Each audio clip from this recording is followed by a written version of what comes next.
entiasie fie de bia beka say ye the data science and statistics and ekasa and you say baba betina ne gbag sa na mre na so ne ko na nsi amafo ta bom achi say videos no wa aya na nchichi mu no na me de ba me so bear with me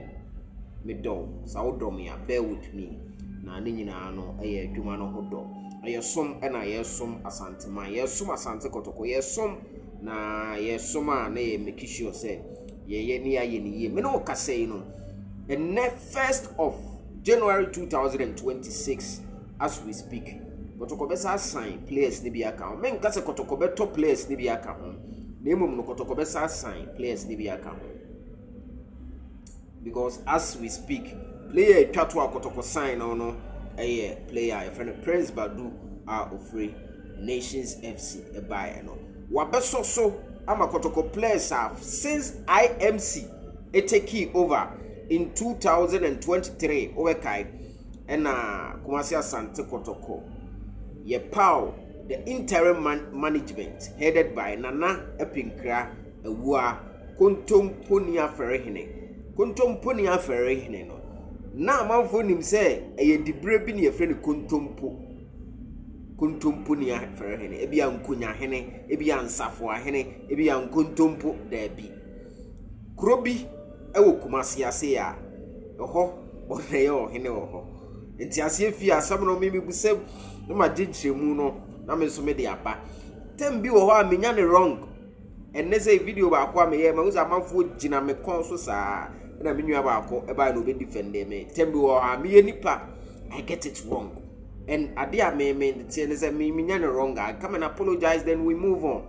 we learn mo boa me ma me sua de so me da obi ase kontomponi Ferrehine ono na yi ne say IMC chairman then IMC no na openia ye frɛ no Prosper Ogumnati eka ho say nipa 2 na afrim Prosper Ogumnati and a former administrative manager yes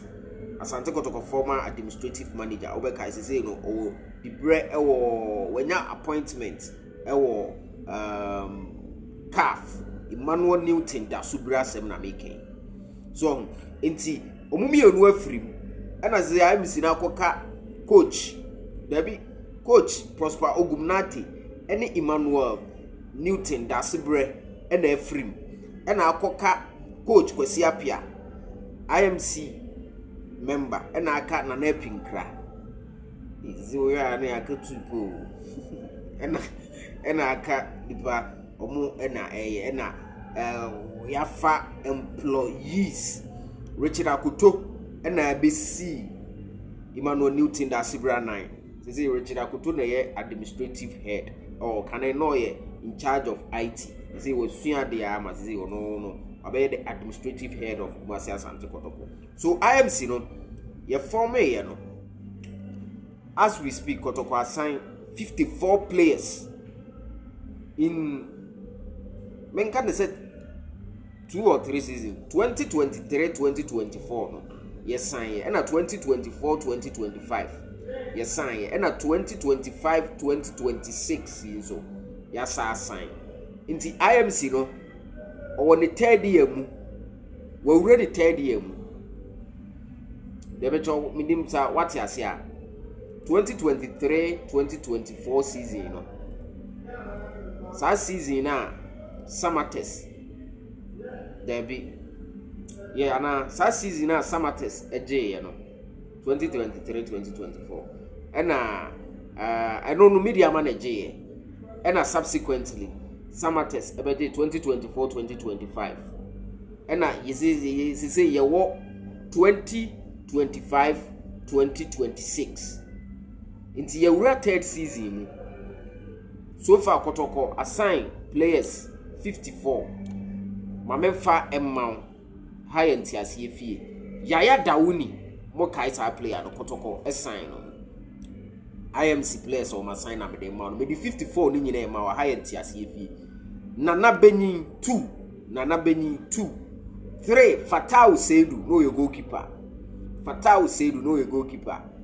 me di afrafra 4 Samba Onel nanu ya 2024 ɛna yɛ sign no. 5 Yusuf Nuruddin ɔno na ɔsɛ ɔbɛyɛ nurse no. 6 Henry Ansu ɔda so wɔ hɔ. 7 Emmanuel Kote ɔda so wɔ hɔ. Wapura na nse wakɔ aba no ho atɔ no. 8 Samuel Asamoah. Unim Samuel Asamoah bɔfo akwa. Yɛkɔ sign right back bi wɔ bɔfo akwa Asamoah.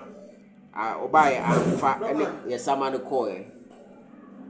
Producer me da ase na me show producer na me show. Yeah, na me show producer. The producer na wase wa ama me. E dey tip for mo fan okay, Samuel Asamoah Kotoko sign from ayiho bofo akwa obaye amfa wo se no obo ne ball sa Azizansa Fuseni Ishak, that young chap ono nso oni ho biom. Anderson Timanu enso Kotoko oda so ho che dwamna last season ene ye ja no kwan ma no koy baba yaya eda so ho Bernard Samoa ye ma no ko loan e Spain. Ena Peter Midwakwa oda so ho ena Julius Oforu Ziggy ye ja no kwan ene ye sa sign Kalu Watara 16 no 17 Fatau Safiu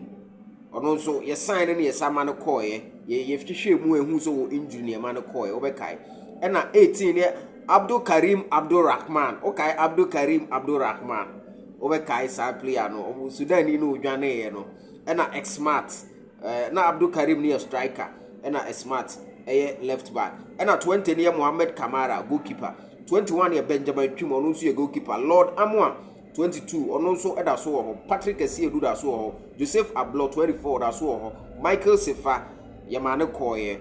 yes 26 the Elvis Cheba for da so ho but information is one here no obekọ ena 28 27 Emmanuel Entry da so ho 29 Dauda Saka da so ho 28 Samuel Tenodu mamenko 29 Dauda Saka Tenodu nso nansen a okọ Dauda Saka 29 oda so ho Albert Amoa okọ Kwame Poku aba oda so ho 32 Samson Eduku obaye manekoye yes Samson Eduku 33 Wilson Basi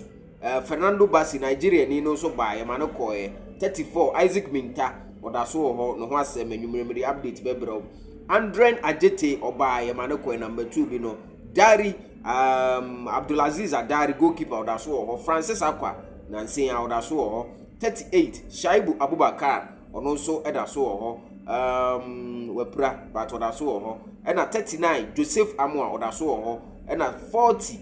Zakaria Fuseni oda so ewo ho aha ena yekoye nima Hamzata 41 oda so ho 42 Kwajoset eda so ho ena 43 ne Lord Hilary Adabo 43 oda so ho 44 Hibejew eda so ho 45 Johnson Opon eda so ho 46 ne Philip Amo no so oda so ho nansia ne sign no ena Inusa Adams no so 47 oda so ho 48 Morfin Donzo nansia ne sign no oda so ho Prince Adesa ono ye mane koye Morfin Donzo eka ho 49 ne Kwasi Asante ono so ye mane koye oni hobio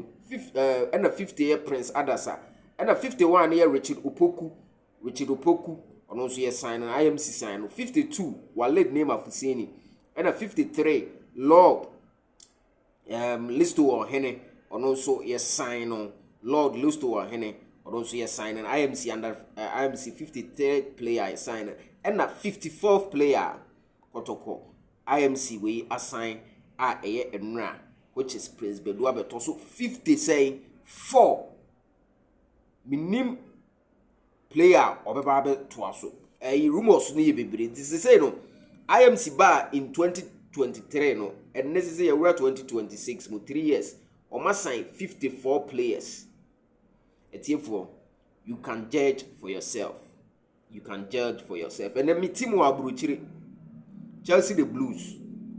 unim Chelsea the Blues o ma saki o mu coach Enzo Maresca Chelsea the o mu ye no nonsense o